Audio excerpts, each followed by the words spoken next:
For our reading this afternoon, we're on page 393 at the bottom of the page. And the chapter is The Master and His Injured Arm.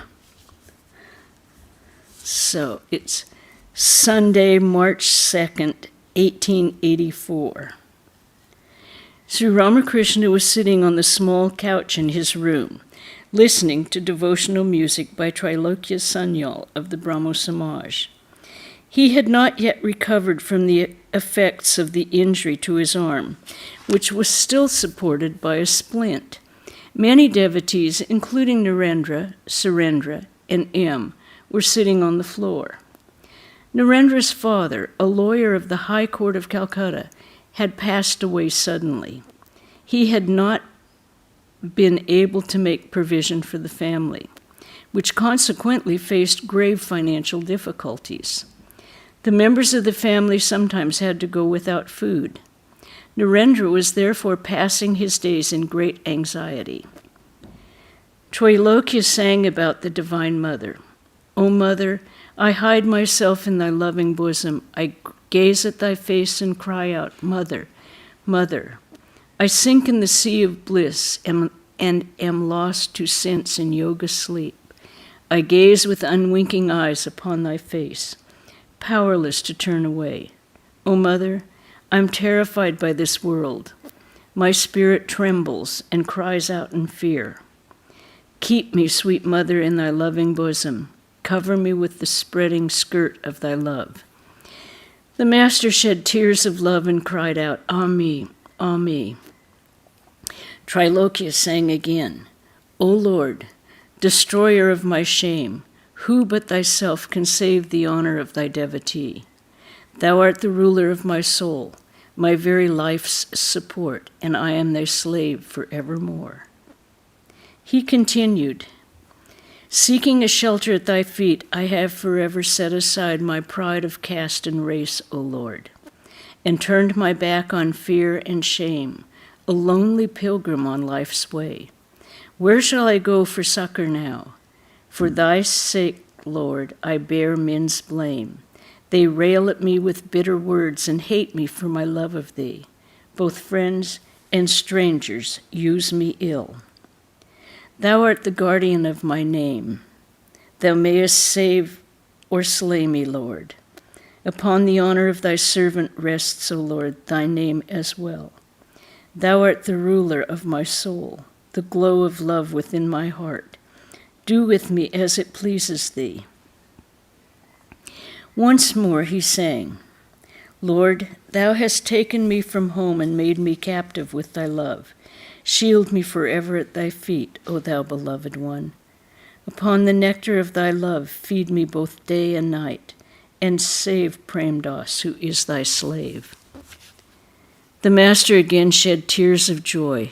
He sang some lines from a song of Ram Prasad. Glory and shame, bitter and sweet, are thine alone. This world is nothing but thy play. Then why, O blissful one, dost thou cause a rift in it? Addressing Trilokya, the Master said, Ah, how touching your songs are. They are genuine. Only he who has gone through the ocean can fetch its water. Trilokya sang again, Thou it is that dancest, Lord, and thou that singest the song. Thou it is that clappest thy hands in time with the music's beat. But man, who is an onlooker merely, foolishly thinks it is he. Though but a puppet, man becomes a god if he moves with thee. Thou art the mover of the machine, the driver of the car, but man is weighed down with woe, dreaming that he is free. Thou art the root of everything, thou the soul of our souls. Thou art the master of our hearts. Through thine unbounded grace, thou turnest even the meanest sinner into the mightiest saint. The singing came to an end. The Master engaged in conversation with the devotees. Master, God alone is the Master, and again, he is the servant. This attitude indicates perfect knowledge. At first one discriminates, not this, and feels that God alone is real and all else is illusory. Afterwards, the same person finds that it is God himself who has become all this, the universe, Maya, and the living beings. First negation, then affirmation. This is the view held by the Puranas. A bilwa fruit, for instance, includes flesh, seeds, and shell. You get the flesh by discarding the shell and seeds. But if you want to know the weight of the fruit, you cannot find it if you discard the shell and the seeds. You get the flesh. Just so one should attain Satchidananda by negating the universe and its living beings. But after the attainment of Satchidananda, one finds that Satchidananda itself has become the universe and the living beings.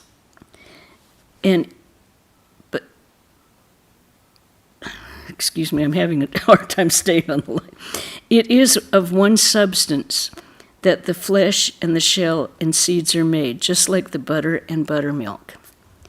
It may be asked, how has Satchidananda become so hard?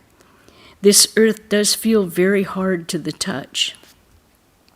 The answer is that blood and semen are thin liquids, and yet out of them comes a big creature as man.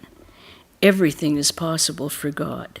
First of all, reach the indivisible Satchidananda, and then, coming down, look at the universe.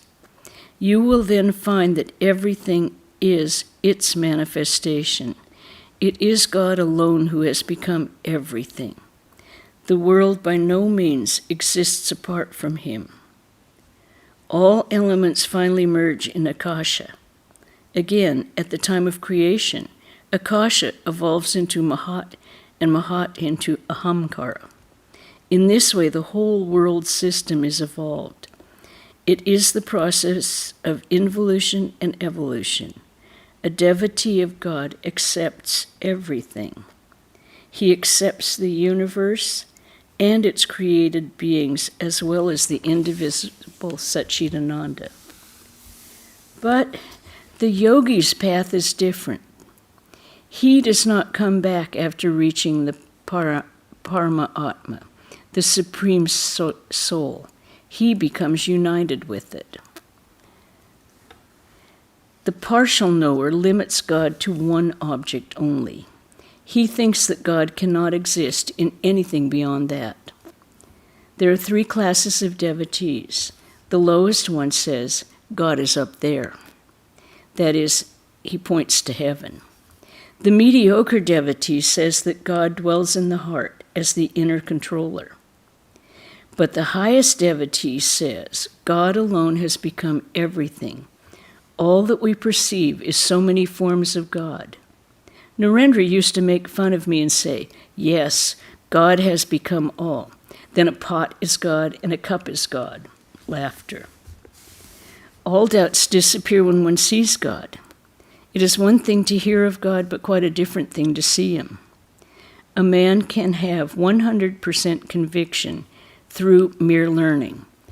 But if he beholds God face to face, then he is wholly convinced. Formal worship drops away after the vision of God. It was thus that my worship in the temple came to an end. I used to worship the deity in the Kali temple. It was suddenly revealed to me that everything is pure spirit. The utensils of worship, the altar, the doorframe, all pure spirit. Men, animals, and other living beings, all pure spirit. Then, like a madman, I began to shower flowers in all directions. Whatever I saw, I worshipped. One day, while worshiping Shiva, I was about to offer a bell leaf on the head of the image, when it was revealed to me that this Virat, the universe itself, is Shiva. After that, my worship of Shiva through the image came to an end. Another day, I'd been plucking flowers, when it was revealed to me that the flowering plants were so many bouquets. Triloka, oh, how beautiful is God's creation. Master, oh no, it's not that. It was revealed to me in a flash. I didn't calculate about it. It was shown to me that each plant was a bouquet adorning the universal form of God. That was the end of my plucking flowers. I look on man in just the same way. When I see a man, I see that it is God himself who walks on earth, as it were, rocking to and fro like a pillow floating on the waves. The pillow moves with the waves. It bobs up and down. The body has, indeed, only a momentary existence. God alone is real. Now the body exists, and now it does not. Years ago, when I had been suffering terribly from indigestion, Hridoi said to me, "Do ask the mother to cure you." I felt ashamed to speak to her about my illness. I said to her, "Mother, I saw a skeleton in the Asiatic Society Museum. It was pieced together with wires into a human form. Oh, Mother, please keep my body together a little like that, so that I may sing thy name and glories." Why this desire to live? After Ravana's death, Rama and Lakshmana entered his capital and saw Nikasha, his old mother, running away. Lakshmana was surprised at this and said to Rama, "All her children are dead, but still life attracts her so much." Rama called Nikasha to his side and said, "Don't be afraid. Why are you running away?" She replied, "Rama, it was not fear that made me flee from you. I have been able to see all these wondrous actions of yours simply because I'm alive. I shall see many more things like these if I continue to live. Hence, I desire to live." Without desires, the body cannot live, smiling. I had one or two desires. I prayed to the mother, "O Mother, give me the company of those who have renounced lust and greed." I said further, "I should like to enjoy the society of thy Gyanis and Bhaktas. So give me a little strength that I may walk hither and thither and visit these people." But she did not give me the strength to walk. Trilokya smiling. "Have all these desires been fulfilled?" Master smiling. "No, there are still a few left." All laugh. The body is really impermanent. When my arm was broken, I said to the mother, "Mother, it hurts me very much." At once she revealed to me a carriage and its driver. Here and there, a few screws were loose. The carriage moved as the driver directed it. It had no power of its own. Why then do I take care of this body? It is to enjoy God, to sing his name and glories, and to go about visiting his Gyanis and Bhaktas. Narendra was sitting on the floor in front of the master. Master to Trilokya and the other devotees. The joys and sorrows of the body are inevitable. Look at Narendra. His father is dead, and his people have been put to extreme suffering. He can't find any way out of it. God places one sometimes in happiness and sometimes in misery. Trilokya. Revered sir, God will be gracious to Narendra. Master with a smile. But when? It is true that no one starves at the temple of Annapurna in Benares. But some must wait for food till evening. Once Hridoi asked Shambhu Malik for some money. Shambhu held the views of Englishmen on such matters. I said to Hridoi, He said to Hridoi, "Why should I give you money? You can earn your livelihood by working. Even now you are earning something." The case of a very poor person is different. The purpose of charity is fulfilled if one gives money to the blind or the lame. Thereupon, Hridoi said, "Sir, please don't say that. I don't need your money. May God help me not to become blind or deaf or extremely poor. I don't want you to give, and I don't want to receive." The master spoke as if piqued because God had not yet shown his kindness to Narendra. Now and then he cast an affectionate glance at his beloved disciple. Narendra, I am now studying the views of the atheists. Master, there are two doctrines, the existence and the non-existence of God. Why don't you accept the first? Surendra, God is just. He must look after his devotees. Master, it is said in the scriptures that only those who have been charitable in their former births get money in this life. But to tell you the truth, this world is God's Maya, and there are many confusing things in this realm of Maya. One cannot comprehend them. The ways of God are inscrutable indeed. Bhishma lay on his bed of arrows. The Pandava brothers visited him in Krishna's company. Presently, Bhishma burst into tears. The Pandavas said to Krishna, Krishna, how amazing this is. Our grandsire Bhishma is one of the 8 Vasus. Another man as wise as he is not to be found. Yet even he is bewildered by Maya and weeps at death. But, said Krishna, Bhishma isn't weeping on that account. You may ask him about it. When asked, Bhishma said, O Krishna, I am unable to understand anything of the ways of God. God himself is the constant companion of the Pandavas, and still they have no end of trouble. That is why I weep. When I reflect on this, I realize that one cannot understand anything of God's ways. Now, this is basically the story of the Mahabharata and the Gita. God has revealed to me that only the Paratman from the Vedas described as the pure soul is as immutable as Mount Sumeru, unattached and beyond pain and pleasure. There is much confusion in this world of his Maya. One can by no means say that this will come after that, or this will produce that. Surendra smiling.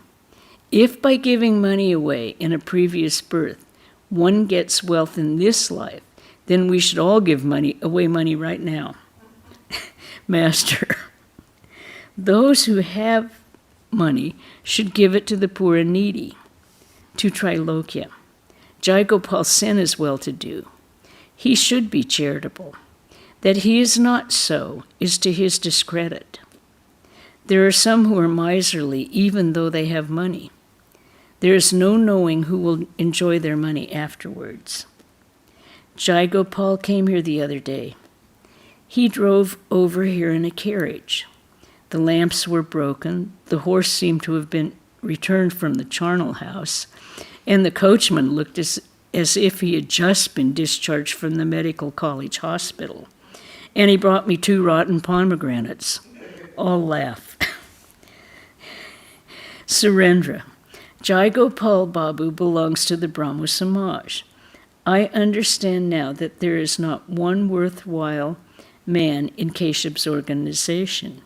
Vijay Goswami, Shivanath, and other notables have organized the Sadharan Brahmo Samaj. Master smiling.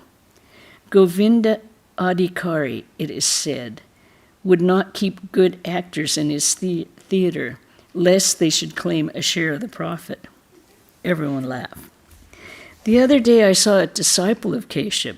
A theatrical performance was being given in Keshav's house, and I saw the disciple dancing on the stage with a child in his arms.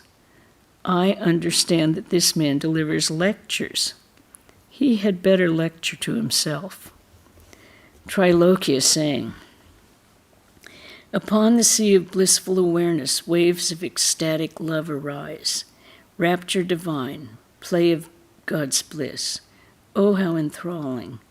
Wondrous waves of the sweetness of God, ever new and ever enchanting, rise on the surface, ever assuming, forms over ever fresh.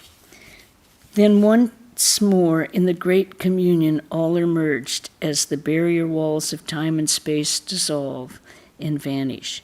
Dance then, O mind. Dance in delight with hands upraised, chanting Lord Hari's holy name. Sri Ramakrishna requested Trilokya to sing the song, O Mother, make me mad with thy love. Trilokya sang, O Mother, make me mad with thy love. What need have I of knowledge or reason? Make me drunk with thy love's wine. O thou who stealest the bhaktas' hearts, drown me deep in the sea of thy love. Here in this world, this madhouse of thine, some laugh, some weep, some dance for joy. Jesus, Buddha, Moses, Gauranga, all are drunk with the wine of thy love. O Mother, when shall I be blessed by joining their blissful company? And that's the end of that chapter. Any discussion or questions about that? Okay. Next chapter, rules for householders and monks. Okay. Sunday, March 9th, 1884. Sri Ramakrishna was sitting in his room at Dakshineshwar with many devotees. Among them were Mani Malik, Mahendra Kaviraj, Balaram, M, Bhavanath, Rakal, Latu, and Harish. The master's injured arm was in a splint. In spite of the injury, he was constantly absorbed in samadhi or instructing the devotees. Mani Malik and Bhavanath referred to the exhibition which was then being held near the Asiatic Museum. They said, many Maharajas have sent precious articles to the exhibition, gold couches and the like. It is worth seeing. Master to the devotees with a smile, yes, you gain much by visiting those things. You realize that those articles of gold and other things sent by Maharajas are mere trash. That is a great gain in itself. When I used to go to Calcutta with Hridoy, he would show me the Viceroy's palace and say, look, uncle, there is the Viceroy's palace with the big columns. The mother revealed to me that they were merely clay bricks laid one on top of another. God and his splendor, God alone is real. The splendor has but a 2-day existence. The magician and his magic. All become speechless with wonder at the magic, but it is all unreal. The magician alone is real. The rich man in his garden. People see only the garden. They should look for its rich owner. Mani Malik to the master. What a big electric light they have at the exhibition. It makes us think how great he must be who has made an electric light. Master to Mani. But according to one view, it is he himself who has become everything. Even those who say that are he. Even those who say that they are he. It is Satchidananda that has become all, the creator, Maya, the universe, and the living beings. The conversation turned to the museum. Master to the devotees. I visited the museum once. I was shown fossils. A whole animal has become stone. Just see what an effect that has been produced by company. Likewise, by constantly living in the company of holy man, you verily become holy. Mani smiling. Had you visited the exhibition only once, we would have received instruction for 10 or 15 years. Master with a smile. How so? You mean illustrations? Balaram. No, you shouldn't go. Your arm won't heal if you go here and there. Master. I should like to have 2 paintings, one of a yogi seated before a lighted log, and another of a yogi smoking hemp and the charcoal blazing as he pulls. Such pictures kindle my spiritual consciousness, as in imitation fruit awakens the idea of a real one. The obstacle to yoga is lust and greed. Yoga is possible when the mind becomes pure. The seat of the mind is between the eyebrows, and its look is fixed on the navel and the organs of generation and evacuation. That is to say, on lust and greed. But through spiritual discipline, the same mind looks upward.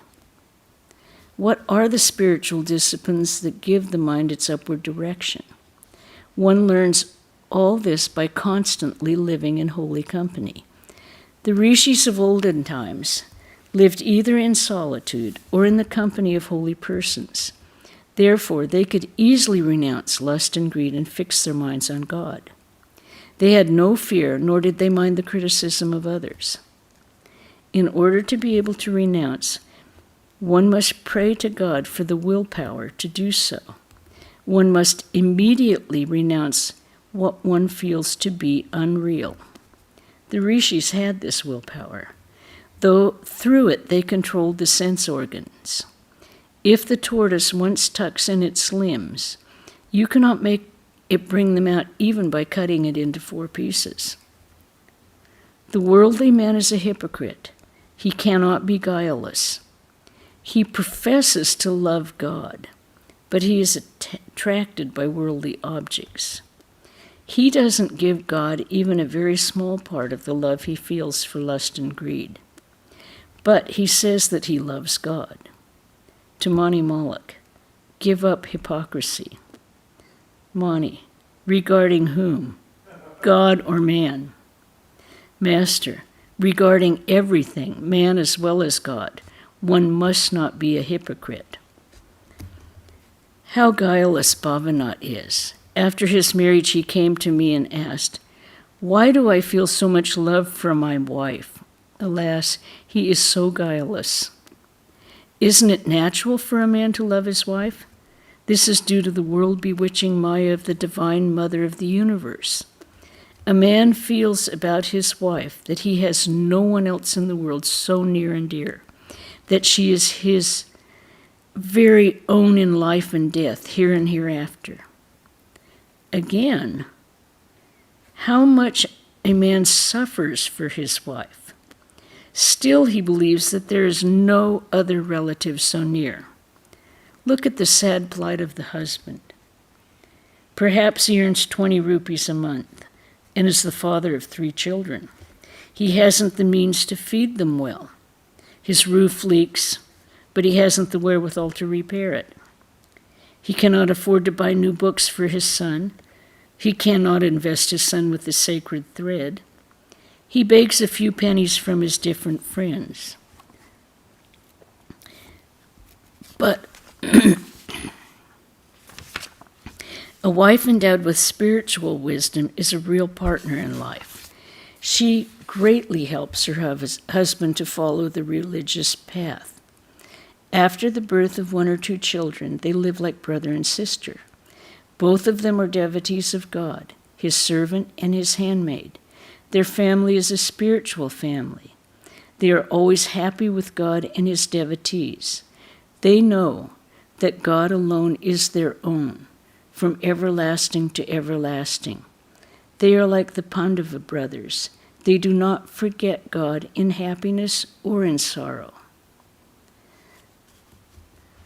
The longing, I think we'll stop there. We're going to find out more about the worldly people. And any questions about anything we have read? Sunanda, did you? Yeah. No, I just saw your face pop up. Okay. No questions. Tomorrow's lecture will be by Vrajaprana, and it's Jai Ma, Glory to the Divine Mother. Wednesday, we are going to start the Swami Akhandananda book. So, at 5 o'clock. And Saturday the 14th is our Karma Yoga Day, and we will have a gospel reading at 5 o'clock. 21st, 2 Saturdays from today, is Durga Puja and it will start at 11 o'clock here in the temple. The Navaratri chanting, I have been asked, Swami Sarvadevananda asked, please sign up only in one place so we don't have everyone. If you want to sign up for extra japa, pick a place and email them or tell them what you're going to do. Okay? But only one place. That would be Hollywood, Santa Barbara. Does Trabuco do it? Trabuco, yes. And probably San Diego. So you can pick one of those places. Email, let's see, I guess you'd email Mahayogananda in Hollywood or Swami Sarvadevananda. You could email Vrajaprana or me here in Santa Barbara, and Swami Jnana Yogananda in San Diego. No, in Trabuco, and Harinamananda in San Diego. Okay? And that starts on Saturday the 14th, next Saturday. So if you're going to pledge any japa, please let us know before then. And then Sunday the 22nd, that's in 2 weeks? 2 weeks from tomorrow, will be this Sunday puja when we gather together in the temple chanting Jai Sri Durga. 7:34 to 8:22 p.m. in the evening after Vespers. So I say 7:34 to 8:22. Very precise. Durga is slaying Mahishasura, and we are cheering her on to victory. Okay? Any other questions? All right, then we'll end. Om Shanti, Shanti, Shanti. Hari Om Tat Sat Sri Ramakrishna Arpanamastu. Everyone stay well, take care, and we'll see you, well, Vrajaprana will probably see you tomorrow.